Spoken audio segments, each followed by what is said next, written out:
¿Qué tal, mis niños? Vamos a estudiar en ciencias naturales el tema de el tiempo atmosférico y el clima. Las condiciones de la atmósfera son variables. Por eso nos encontramos con días lluviosos, fríos, calurosos, etc. Cuando hablamos de estas condiciones, nos referimos al tiempo atmosférico y al clima, términos que confundimos con frecuencia. El tiempo atmosférico es el conjunto de condiciones que se dan en un momento y en un lugar determinado. Estas condiciones atmosféricas pueden cambiar rápidamente. Por ejemplo, un día amanece nublado con lluvia, al mediodía sale el sol y en la noche baja la temperatura y se presentan vientos. Para conocer y prever el tiempo atmosférico se estudian especialmente 4 fenómenos: la temperatura, el viento, la humedad atmosférica y las precipitaciones. Vamos a analizar uno a uno estos tiempos atmosféricos. Así tenemos la temperatura, que es el grado de calor que tiene el aire de la atmósfera. Cuando los rayos del sol inciden directamente sobre una zona, la temperatura sube. Por eso, durante el día hace más calor que por la noche. La temperatura se mide con un termómetro en grados centígrados. Continuamos con el viento. El viento es el aire en movimiento. Cuando dos masas de aire tienen distinta temperatura, se produce una corriente a la que llamamos viento. Sus características son dirección de la que procede, entre norte, sur, este y oeste. El instrumento utilizado para conocer la dirección es la veleta, y aquí la vemos. Luego viene la intensidad, que es la fuerza con que se mueve. Existen distintos tipos de viento: calma, débil, moderado, fuerte, violento, huracanado y más. El instrumento para medir la intensidad es el anemómetro, el cual mide en kilómetros por hora.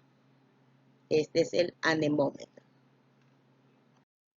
Seguimos con la humedad atmosférica, que es la cantidad de vapor de agua que contiene la atmósfera. Cuando el vapor se acumula, forman nubes. En ocasiones, estas bajan hasta el suelo y se produce la niebla. Para medir la humedad utilizamos el higrómetro, y aquí lo observamos. Y finalizamos con las precipitaciones, que es la cantidad de lluvia, nieve o granizo que cae en una zona. Si la precipitación es líquida, se le denomina lluvia. Si es sólida, se le denomina nieve o granizo. Para medir la precipitación se utiliza el pluviómetro, el cual se mide en milímetros. Y aquí lo observamos.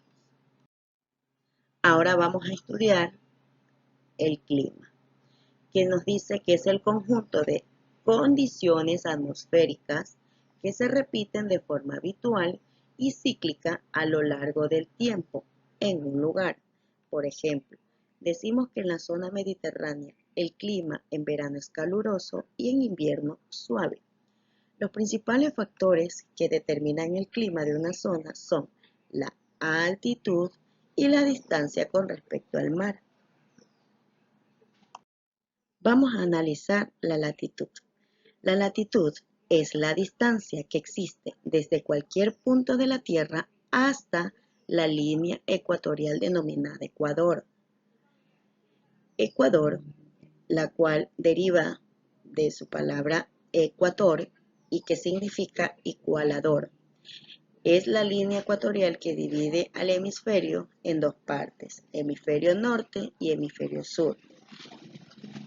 Cuanto más alejado del ecuador está un lugar, se dice que más inclinados son los rayos del sol y que le llegan o lo calientan menos. Por esta razón, en los polos el clima es más frío y en el Ecuador es más caluroso. En la línea ecuatorial el clima es más caluroso. La altitud es la altura que hay entre un punto del planeta y el nivel del mar. Se dice que cuanto mayor es la altitud, la temperatura disminuye.